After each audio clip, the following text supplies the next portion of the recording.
Hey, thanks for joining me. So I've talked about this in a video a few weeks ago, the Rolleiflex 3.5B, also known as the MX-EVS. And it's a great little Rolleiflex.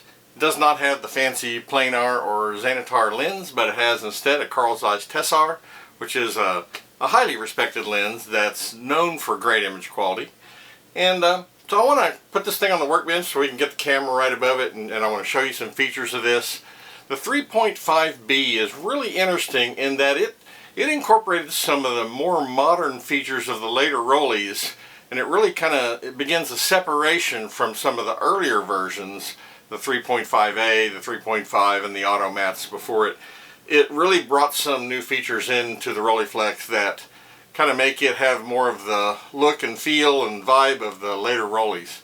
Anyway, these are a great value. You can pick these up at really good prices, and so I want to, like I say, put this on the workbench. We're going to take a look at it, talk about some of its features, and also help you see the difference between it and the earlier model of 3.5A, and you'll really begin to see where a lot of the features were refined on this model. Anyway, let's take a look.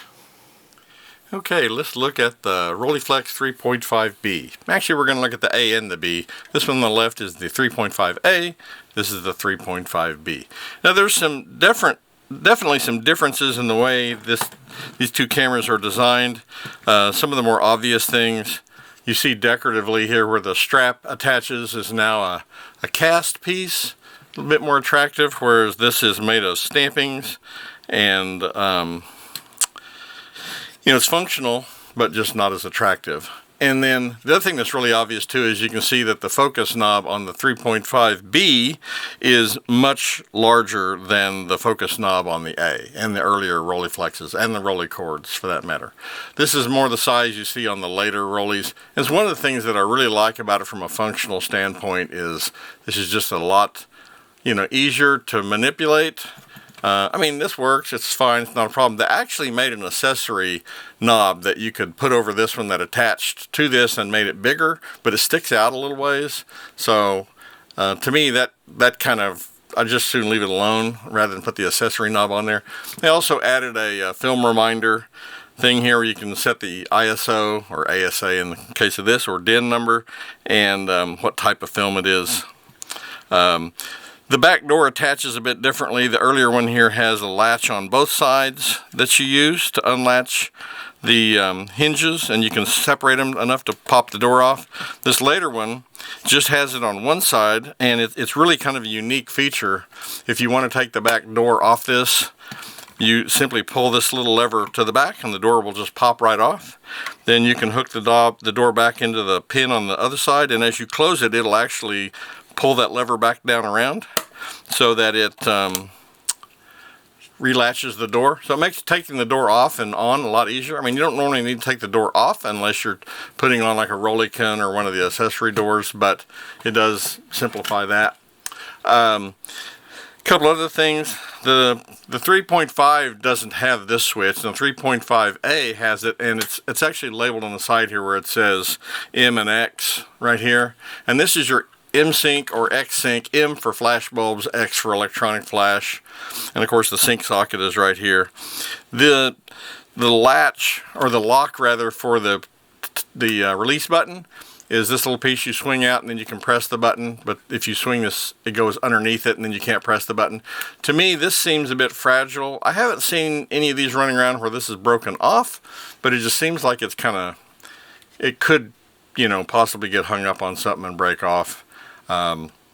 Like I say, I haven't seen any that are broken, so that's a good sign, but this will only keep you from firing the camera. The nice thing about the release lock on the later Rolleis, like this one, is that not only can you lock it so you can't take a picture, you can also, if you have the camera set on bulb, you can press the button and then swing this around and it'll lock the button down for time exposure. So if you didn't have a cable release, a locking cable release, had this on a tripod, you could actually push the button, swing the lever around, and it'll lock the button down.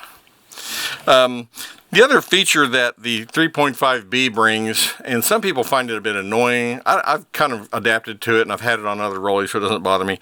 You notice that the little wheels that you set your shutter speed and aperture are bigger than on the earlier version. And this one has numbers around it. There's numbers around the edges of this that relate to EV numbers. EV numbers are some light meters of that era actually would meter in EV or light values, and the shutter speed and aperture on these are linked together, so as you turn one or the other, once you set an EV setting on this, you can change your shutter speed and aperture, and they're, like I say, they're linked or synced together. So if let's say I've got a set at 1/25th at f5.6 and I want to go to a 60th at f8, I can just turn one of the wheels and it'll turn both of them. They actually turn I don't know if you can really see it, but when I turn one, it turns the other. Now the thing that's kind of cool about this is there's the earliest version of this, there's 3 variations of the 3.5B. The earliest version, these weren't locked together. You could turn them independently and set an EV. Then the second version is this one. This center of this knob is actually a button. And so when you press that button, it disengages the lock between these two and you can change them independently. The third version has a kind of an oval thing here in the middle, and you can put your finger in that and turn it and unlock it so it just stays unlocked, or you can turn it and lock it so that it's locked together like this is. So like I said, there's 3 variations on this. The 3.5B is, I think, the camera, if you're looking for a Rolleiflex to get started with, it's one of the best ones to get started with. I mean, as a starting Rolleiflex. Now, this won't have the Planar or the Xenotar, but please understand that the Tessar lens that these had was capable of extremely good image quality.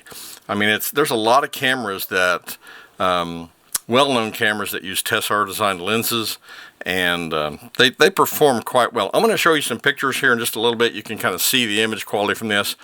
Wide open, the Planar or the Xenotar will certainly outperform this. But if you stop this down anywhere past about f8, you're going to be really hard put to tell the difference between the two in terms of image quality. This lens will deliver great images. Now, there's a couple of things you should understand about Zeiss Tessars, and so I can get this thing to focus on this a little closer. This one is labeled Carl Zeiss and then Tessar. You'll see some that are labeled Carl Zeiss Jena, like this one is. I can get this to focus. You can see it says Carl Zeiss Jena, Jena. This is an East German lens, actually. And then there's some that are labeled Zeiss Opton. So, as a result of World War II, Zeiss ended up in East Germany. Some scientists were spirited, or technicians, engineers were spirited away to West Germany, where Zeiss Opton, or Zeiss in Oberkochen, Germany, was started. So you'll see 3 variations. You'll see actually 4, because there's Schneider Xenar versions, and then there are Carl Zeiss Jena versions, there's Zeiss Opton versions, and then just Carl Zeiss versions. Now, what are the differences? The Carl Zeiss Jena lenses are a typical Zeiss Tessar, very good performance, nothing wrong with those at all. A Carl Zeiss Jena is going to be a great lens. So if you find one of those, it's definitely a good lens, a good camera. But you can actually take a little bit of a step up. The next thing you see are the Zeiss Optons, and I don't have a Zeiss Opton Rolleiflex to show you, but it says, instead of Carl Zeiss, it says Zeiss Opton. There's O-P-T-O-N. Now, the only thing wrong with the Zeiss Opton, when the Zeiss Opton was created, it was created after World War II, and there were some glasses that had become available, optical glasses, that improved the Tessar. So the introduction of lanthanum glass allowed them to create a Tessar with a little flatter field and a little bit better performance. Also, there were some improvements in lens coatings. They're not multi-coated, but still they improved the lens coatings. But the problem with those that say Zeiss Opton is when they designed those lenses, instead of the the front group of elements, there's like a front group in front of the shutter, and then behind the shutter there's a rear group. And the front group is 2 air-spaced elements, the rear group is 2 cemented together elements.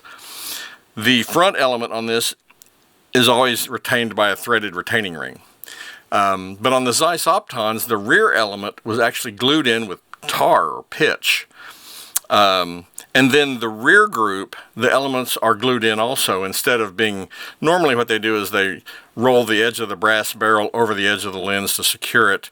With the Zeiss Opton testers, that wasn't done. They used pitch or tar to glue those in. Now, that works for a while, and some cameras are still just fine. But you'll find some that have focus issues, and it's because the tar has gotten hot at some point, or the glue has broken loose and the lens elements have tipped a little bit or moved. They won't fall out, I don't think. I haven't ever heard of that, but I have heard that they will become misaligned. They'll tip or move just a tiny bit, and then the lens focus is off. So if you were to find a Rolleiflex and it has the Zeiss Opton, make sure if you buy one that you're getting a return privilege with it, and you test it carefully for image quality before that return period expires. Like I say, the problem is if those elements have shifted, it can be repaired. You take it to a repair person. They can remove all the old glue and pitch and reset the elements and re-glue them using something more modern, probably like an epoxy-based adhesive to secure those elements. But you run the risk of that needing to happen. So the Zeiss Opton lenses, not in just Rolleiflexes, but in a lot of different cameras that Zeiss produced, the Zeiss Opton lenses have that possibility. This lens, the Carl Zeiss Tessar, and you notice there's no red T or anything to tell you that it's coated. You can see the coating, you can see the blue reflection, but with this version they dropped the T that tells you it's coated. Now, when they changed the name to Carl Zeiss, this was due to a lawsuit that was going on between Carl Zeiss in East Germany and Zeiss in West Germany. And they finally came to an agreement, and in West Germany they were able to use the Carl Zeiss name again. And as part of that, they also re-engineered the Zeiss Tessar lens for these Rolleiflexes. And what they did is they went back to using the mechanical means that they used to use to secure the elements. And so all the elements are secured either by a threaded retaining ring or by being swaged in, I guess you might say. Basically, the lens elements are put in a brass barrel, and the barrel extends past the edge of the lens a tiny bit, and that's put in a machine and turned or rolled so that brass kind of forms itself over the edge of the lens. That's done on the later ones. And on these Zeiss Tessars, the Carl Zeiss Tessar, the elements are secured properly, and they do enjoy the benefit of the lanthanum glass. So either one, I have shot pictures with both this 3.5A and with this one that has the Carl Zeiss Tessar, and I can tell you that the difference in image quality between them is almost insignificant. I mean, you can't really tell. I understand that possibly wide open there's better edge performance on the the Carl Zeiss version, but in regular picture taking I haven't really discerned any visible difference. Okay, so some nice improvements on the 3.5B, the bigger focusing knob, a little bit more stylish attachment point for the strap, and the improvements on the MX switch and the shutter release lock. Other than that, it's very similar. The viewfinder is almost identical, and the lens hood or the viewing hood and everything is pretty much the same. Both of them have the same self-timer release up here, and so that didn't really change. But the 3.5B is definitely a version that is, I think, probably one of the, if you're looking for a Rolleiflex that's affordable, you're happy with the quality of the Zeiss Tessar or the Schneider Xenar. I've got Schneider Xenars and Rolleicords that are just, they produce amazing images too. They're excellent. So if you're wanting something kind of at that level, the 3.5B gives you this nice big focusing knob, a little more stylish features. The back release is a little fancier. This this mechanism is improved. And then some people don't like the shutter speed and aperture being linked together. In some cases they'll take them to a repairman and have him undo that so they're not linked, and I can certainly sympathize with that. But once you get used to it, it's not hard to, the button pushes in really easily, and you just hold that in while you turn one or the other, and it's really easy to get used to it. So anyway, that's the 3.5B. It's an excellent camera, and one that would definitely make a great starter if you're looking to get started in Rolleiflex.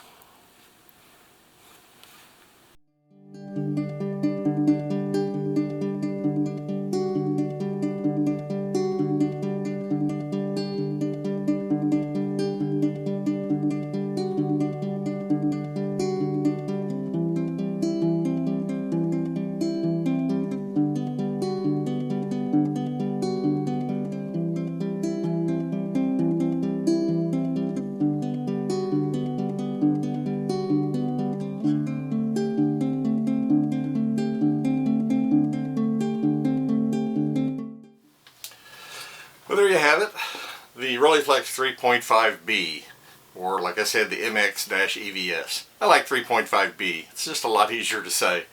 So this is really a great version of the Rolleiflex to buy if you're wanting to get started with a Rolleiflex.